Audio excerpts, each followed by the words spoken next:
Hello dear students, welcome back to my channel physics SPC. Gravitation का एक अच्छा question. A straight rod of length L extends from x power a to x equal to L plus A.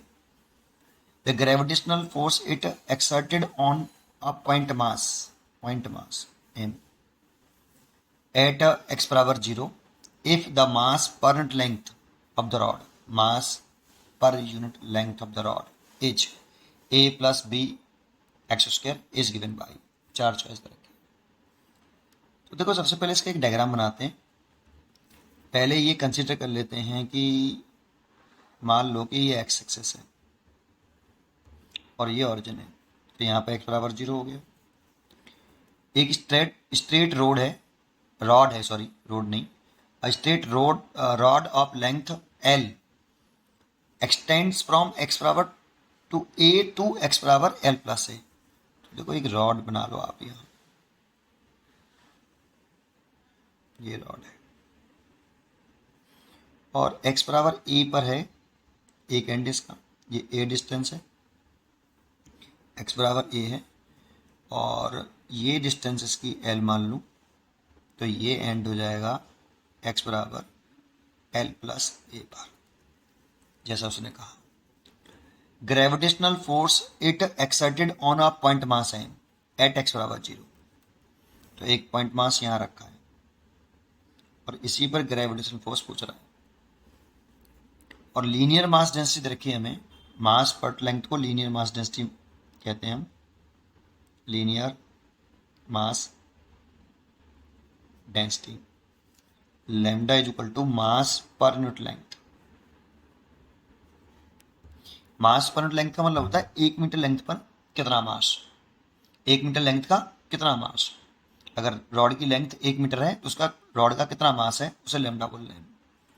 Mass per unit length ये हमें given है यहाँ पे, ए plus B x square. ये change हो रहा है, लैम्डा वेरिएबल है एक्स के साथ, ठीक है, ये गिवन है हमें। और ये 1 मीटर लेंथ का मास है बेटा, इतना, ठीक है। और इस वाले पर फोर्स पूछ रहे हैं, तो देखो इसमें हम Newton law of gravitation directly नहीं लगा सकते, क्योंकि Newton law of gravitational valid point masses, ये तो पॉइंट मास है लेकिन रॉड एक कंटिन्यूस मास है, इसलिए Newton law of gravitation direct नहीं लगा पाएंगे। तो फिर क्या करेंगे, निकालना फोर्स ही है, ग्रेविटेशनल फोर्स ही। तो इस मास को इनफाइनाइट पार्ट में ब्रेक कर लेते हैं, तोड़ लेते हैं। उसका एवरी पार्ट एक पॉइंट मास की तरह से बिहेव करेगा। तो अब तोड़ें कैसे, तो हमेशा एक्स बराबर 0 जहाँ पर होता है, यहाँ पर एक्स बराबर 0 है, तो यहाँ से एक्स पे जाके डी एक्स का एक स्मॉल एलिमेंट तोड़ लेते हैं।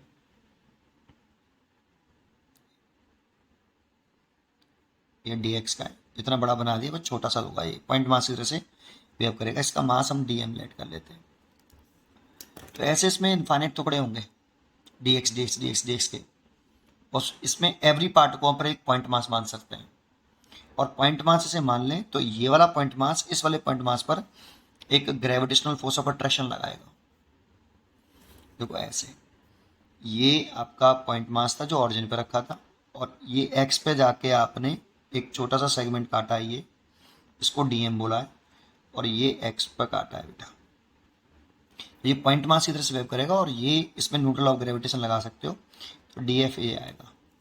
तो डी एफ की वैल्यू कितनी होगी, डी एफ स्मॉल फोर्स हो गया, small gravitational force, D F is equal to G, दोनों मास का multiply M into D M, और इनके बीच की शॉर्टेस्ट सेपरेशन जो कि एक्स स्क्वायर। अब हम न्यूटन लॉ ऑफ मोशन लगा सकते, न्यूटन लॉ ऑफ ग्रेविटेशन लगा सकते हैं।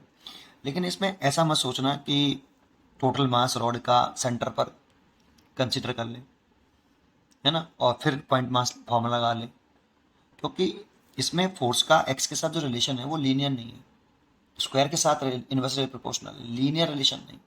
इसलिए सेंटर ऑफ मास का कंसेप्ट मत लगा देना, इस जगह पे गलत हो जाएगा पूरी तरीके से। इसमें हमेशा क्या करते हैं कि जब भी कोई कंटिन्यूस मास आता है तो उसमें इनफाइनाइट पार्ट में तोड़ लो उसको, उसका एवरी पार्ट एक पॉइंट मास की तरह से बिहेव करने लगता है, और फिर न्यूटन लॉ ऑफ ग्रेविटेशन लगा सकते हैं।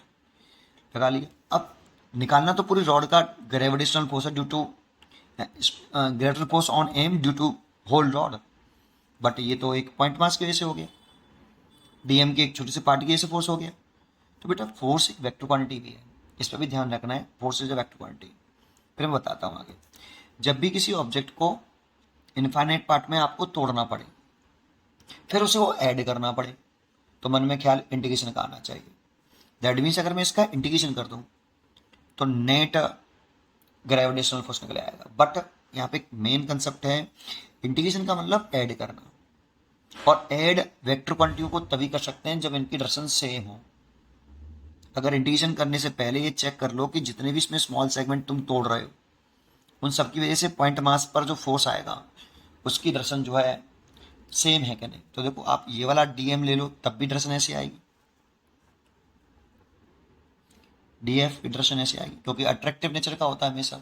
आप कोई सा भी ले लो, ये वाला सेगमेंट ले लेते आप यहाँ पर ऐसे, और इसकी वजह से डायरेक्शन निकालते तो ऐसी आती, डायरेक्शन तो यही रहती बेटा, और डायरेक्शन यही रहती, डायरेक्शन सेम रहती, और डायरेक्शन सेम रहती तो आप ऐड कर सकते हो। दैट मीन्स इंटीग्रेशन करके टोटल ग्रेविटेशनल फोर्स निकाल सकते हैं। बट इंपॉर्टेंट पॉइंट ये कि यहाँ पे डीएम की वैल्यू कितनी, तो डीएम की वैल्यू निकालनी है, तो डीएम इज इक्वल टू कितना, लैम्डा डी एक्स। तो लैम्डा डी एक्स क्यों, क्योंकि ये जो लैम्डा है ये 1 मीटर लेंथ का मास है। लैम्डा क्या है, mass per length, that means 1 metre length का मास लैम्डा है। तो डीएक्स लेंथ का मास निकालना है, इसकी लेंथ डीएक्स ही तो है बेटा, ये तो डीएक्स लेंथ का मास डीएम निकालना है। तो 1 मीटर लेंथ का मास लैम्डा, तो डीएक्स लेंथ का मास लैम्डा डीएक्स। तो लैम्डा की वैल्यू हमारे पास है A plus B X square, और ये डी एक्स।